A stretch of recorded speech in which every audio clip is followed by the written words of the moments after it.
আজকের এই ছাত্র শিবির দায়িত্বশীল নির্বাচন কেন্দ্রিক কর্মকাণ্ড পরিচালনার জন্য আমাদের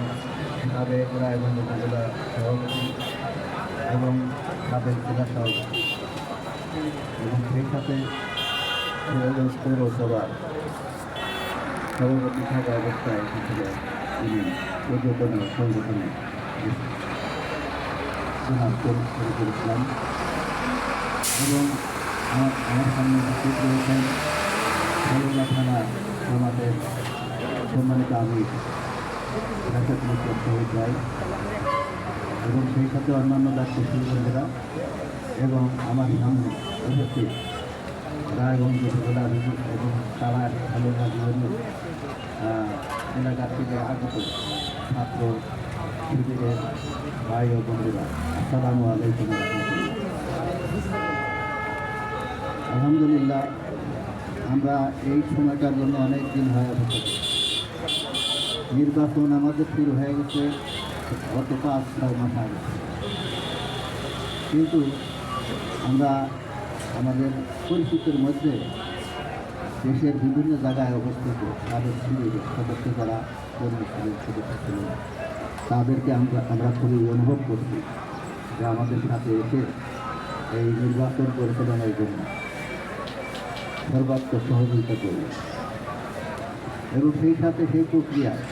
কেন্দ্রীয় নির্দেশ অনুযায়ী আমাদের সামনে আজকে হাজির হয়েছেন এবং এই নির্বাচনকে এগিয়ে নেওয়ার জন্য যথাযথভাবে ভূমিকা রাখেন। আর বিশেষ করে ইসলামী আন্দোলন ও লক্ষ্য উদ্দেশ্যে আল্লাহ জমিন আল্লাহর প্রচেষ্টার মাধ্যমে আল্লাহ সন্তুষ্ট করেছেন। আমরা আল্লাহ সন্তুষ্ট অর্জন করার জন্যই এই কর্মযজ্ঞে শরীর হয়ে একমাত্র উদ্দেশ্য হল আল্লাহর সন্তুষ্টি লাভ করা। আর সেই কাজ করতে হলে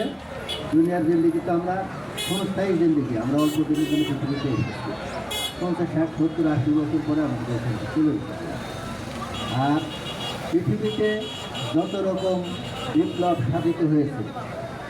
যুবক যারা তাদের দিয়ে এই কয়েকদিন আগে আমাদের দেশে একটা বিপ্লব হয়ে গেল। তারা করেছে